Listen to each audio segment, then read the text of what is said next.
Hello, good morning dear students, BSc second year. आज मैं आप लोगों के साथ हूँ सिलेबस के साथ। जैसा कि आपके फिजिक्स के दो पेपर होंगे। पहला पेपर का नाम है ऑप्टिक्स। ये जो पेपर है दिस इज द ऑप्टिक्स। और ये जो होगा आपका 40 मार्क्स का, 42.5 एंड 7.5 लिख रखा है। बस आप इसको 40 मान के चलिए कि 40 नंबर का आपका ये एग्ज़ाम होगा, क्वेश्चन पेपर आएगा और कॉपियाँ आपकी यूनिवर्सिटी जाएंगी चेक होने के लिए।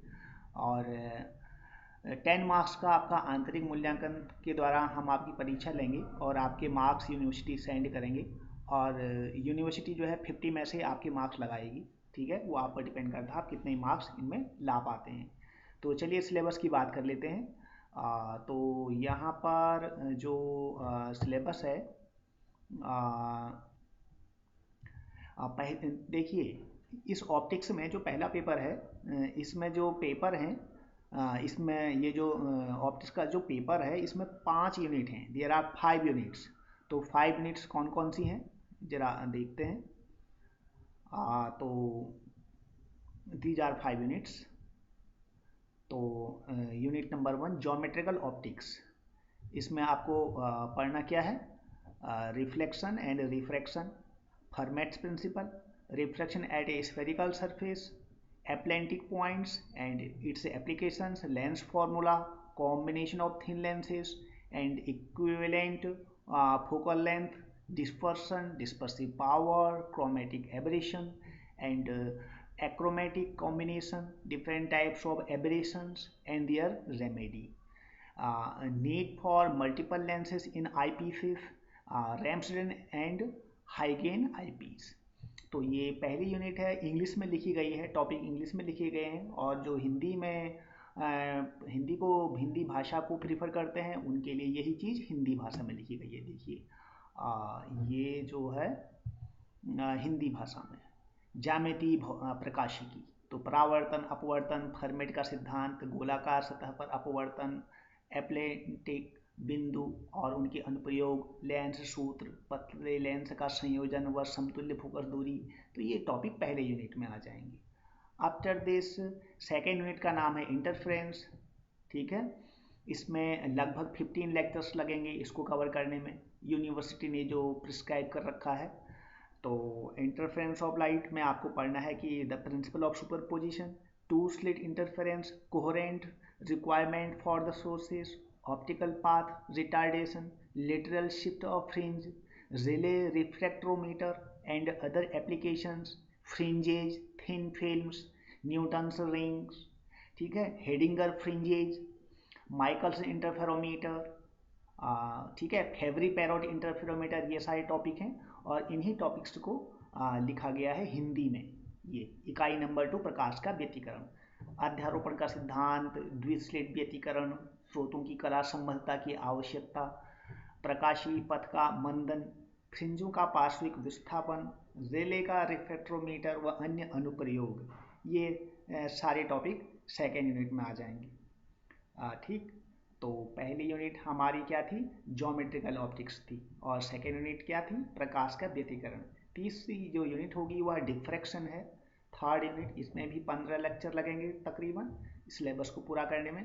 इसमें आप पढ़ेंगे Fresnel's theory of half period zone, diffraction at straight edge, rectilinear propagation, ये सारी चीज़ें थर्ड यूनिट डिफ्रैक्शन वाले में आएंगी।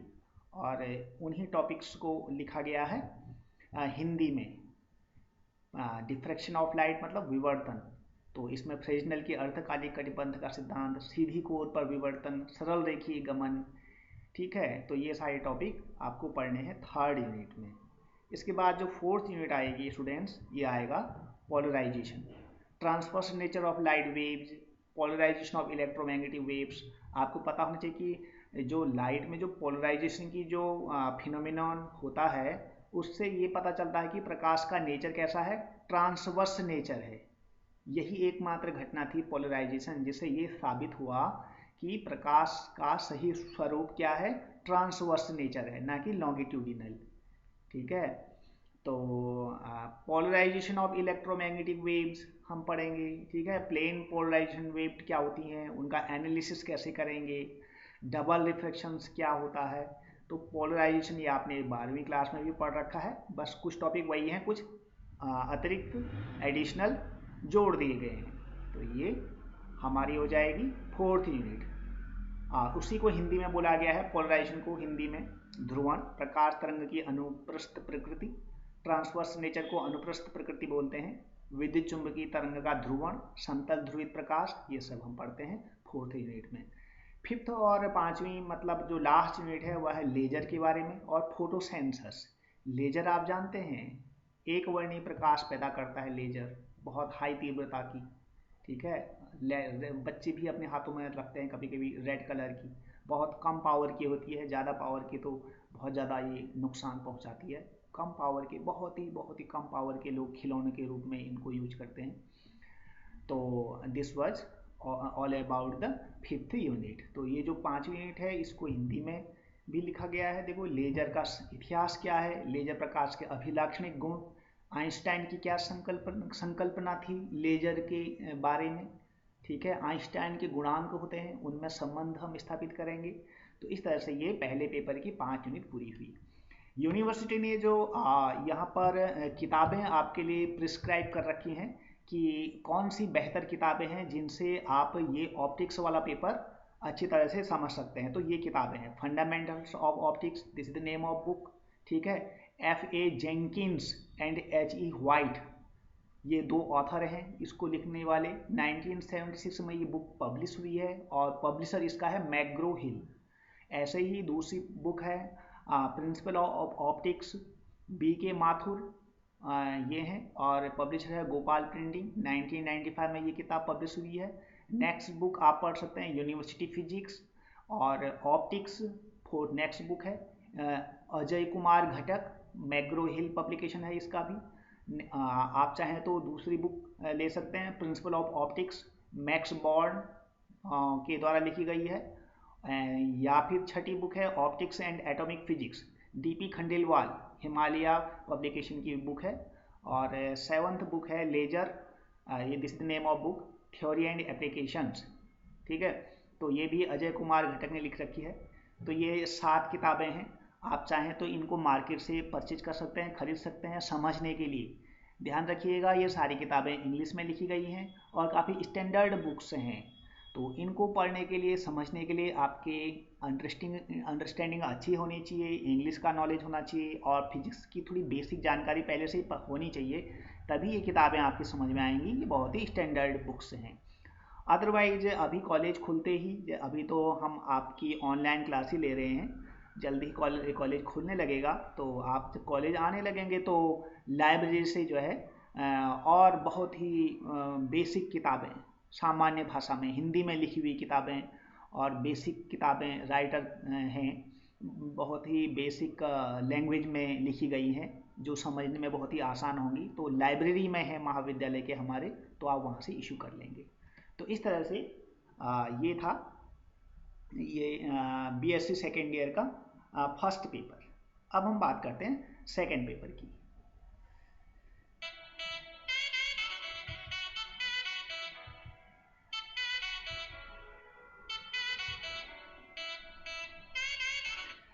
देखिए स्टूडेंट्स, ये आपका फिजिक्स का सेकेंड पेपर होगा, नेम होगा इलेक्ट्रोस्टैटिक्स, मैग्नेटोस्टैटिक्स एंड इलेक्ट्रोडायनामिक्स।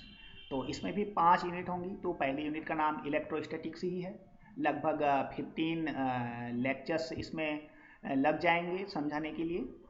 और इसमें जो टॉपिक आपको जो पढ़ने रहते हैं ये टॉपिक हैं coulombs law in vacuum expressed in vector forms, calculation of electric field E for simple distribution of charge at rest, dipole and quadrupole fields, work done on a charge in an electrostatic field expressed as a line integral, conservative nature of electrostatic field। तो ये सारे topics हमको पढ़ने रहेंगे। तो ये आप देख लीजिए सिलेबस, क्या क्या टॉपिक आपको पढ़ने हैं। और जो यही बातें हिंदी भाषा में लिखी गई हैं। स्थिर वैद्युतिकी ये चैप्टर का नेम होगा, यूनिट का नाम। निर्वात में कूलाम का नियम क्या होता है, सदिश रूप में विद्युत क्षेत्र E के स्थिर आवेश के सरल द्विध्रुव व चतुर्ध्रुव आघूर्ण वितरण हेतु गणना। और अगला टॉपिक है स्थिर विद्युत क्षेत्र में किसी आवेश पर किया गया कार्य एवं उसे रेखिक समाकलन के रूप में लिखना। तो ये टॉपिक्स हैं। इसमें ये जो D vector, P vector, E vector, ये भी एक टॉपिक है, एग्जाम में हर बार आता लगभग। Electric displacement vector, electric polarization vector and electric field intensity vector, इनका आपस में रिलेशन होता है। ठीक है, क्लॉसियस मॉसोटी रिलेशन है, एक समीकरण है लास्ट में, ये जहाँ पर यूनिट पूरी हो रही है। तो ये टॉपिक भी बहुत ही ज़्यादा इंपॉर्टेंट है। सेकेंड यूनिट हो जाएगी मैग्नेटोस्टैटिक्स। इसमें भी लगभग 15 लेक्चर के तकरीबन लग जाएंगे पूरा करने में। इसमें आपको पढ़ना है force on a moving charge, Lorentz force equation and definition of B, force on a straight conductor carrying current in a uniform magnetic field. तो देखिए इस तरह से ये टॉपिक्स हैं जो आपको पढ़ने हैं, और इन्हीं को ही लिखा गया है हिंदी में। फिर से ये हिंदी में स्थिर चुंबकत्व इसको बोलेंगे। तो ये टॉपिक जो इंग्लिश में लिखे थे वही हिंदी में भी लिखे गए हैं। तो ये आपका यूनिट 2 का सिलेबस हो गया। ऐसे यूनिट 3 का नाम होगा current electricity and bio electricity. तो इसमें आपको क्या पढ़ना है, स्टेडी करंट क्या होता है वह पढ़ना है। ठीक है, करंट डेंसिटी क्या होती है, स्टेडी करंट को स्थायी धारा भी बोलते हैं, करंट डेंसिटी को धारा घनत्व जे बोलते हैं। ठीक है, ये सारी चीज़ें आपको पढ़नी है। आप अगर इंग्लिश में प्रीफर करते हैं तो ये आप यहाँ से पढ़ेंगे, अगर आप हिंदी में को प्रीफर करते हैं तो आप यहाँ ये टॉपिक तैयार करेंगे ये चीज़ें। तो this was all about the third unit. Third के बाद अब 2 यूनिट और रहती हैं। तो फोर्थ यूनिट है motion of charged particle in electric and magnetic field. ये जो है इंग्लिश में लिखा गया है। इसमें आपको क्या क्या चीज़ें पढ़नी है देखिए, ई एज एन एक्लेटिक field, electron gun, discharge tube, ये सब CRO के पार्ट हैं। CRO, ठीक है, कैथोड रे ऑसिलोस्कोप एक डिवाइस होती है। तो उसके बारे में ये टॉपिक है, और वही हिंदी में लिखा गया है। फोर्थ यूनिट विद्युत व चुंबकीय क्षेत्र में आवेशित कणों की गति। तो वो जो टॉपिक लिखे थे वही चीज़ें हिंदी में लिख रखी थी। वो CRO के बारे में, CRO की सुग्राहिता, ठीक है, साइक्लोट्रॉन के बारे में भी आपको पढ़ना है। और पांचवी और अंतिम यूनिट हो जाएगी इलेक्ट्रोडायनामिक्स।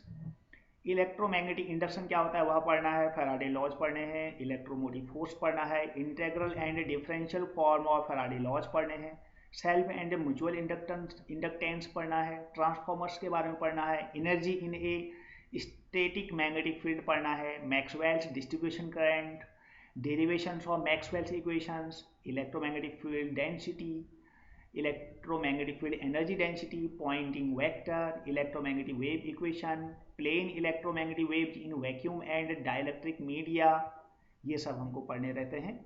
और इन्हीं को ही हिंदी में लिखा गया है इकाई नंबर 5 विद्युत गतिकी।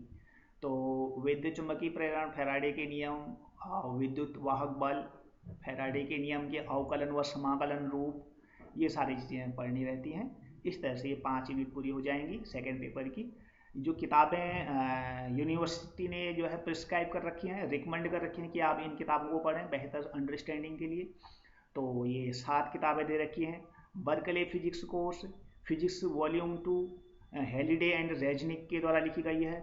Introduction to electrodynamics, DJ Griffith, David, ये जे ग्रिफिथ एक अच्छे राइटर हैं, बहुत ही अच्छा लिखते हैं, लेकिन किताब काफ़ी स्टैंडर्ड है। ये फिर वही बात है कि आपकी फिजिक्स की बेसिक चीज़ें क्लियर होनी चाहिए और इंग्लिश आनी चाहिए, तभी इन किताबों को आप पढ़ सकते हैं, अदरवाइज आपके समझ में नहीं आएगा। तो आप अपनी बेसिक अंडरस्टैंडिंग अच्छी कीजिए और फिर इन किताबों को आप पढ़िए ज़रूर अपनी लाइफ में, तो आप बहुत सीखेंगे फिजिक्स को। और बाकी बेसिक किताबें, हिंदी मीडियम में किताबें और चाहे इंग्लिश मीडियम की किताबें, जो बेसिक लेवल की किताबें हैं आसानी से जो समझ में आ जाएंगी, वो कॉलेज की लाइब्रेरी में हैं। तो कॉलेज ओपन होते ही आपको वो कॉलेज से मिल जाएंगी। तो इस तरह से ये सिलेबस हुआ आपका थ्योरी का। प्रैक्टिकल भी होता है आपका, प्रैक्टिकल 50 नंबर का होता है। तो वो क्या होता है, उसमें क्या क्या टॉपिक्स आपको करने हैं वो आपको अलग से बताए जाएंगे। तो तब तक ये सिलेबस आप तैयार कीजिए और देखिए ये क्या क्या सिलेबस में इसमें क्या है क्या नहीं है, ये चीज़ें आप पढ़िए। तो एक बार फिर से जो है इसको रिवाइज कर लेते हैं, देख लेते हैं कि क्या टॉपिक ये सिलेबस में है, पेपर पहला और पेपर दूसरा। चलिए पहले पहला पेपर देखते हैं, फिर दूसरा पेपर देखेंगे।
यहाँ से सेकंड पेपर स्टार्ट हो रहा है, सेकंड पेपर का सिलेबस।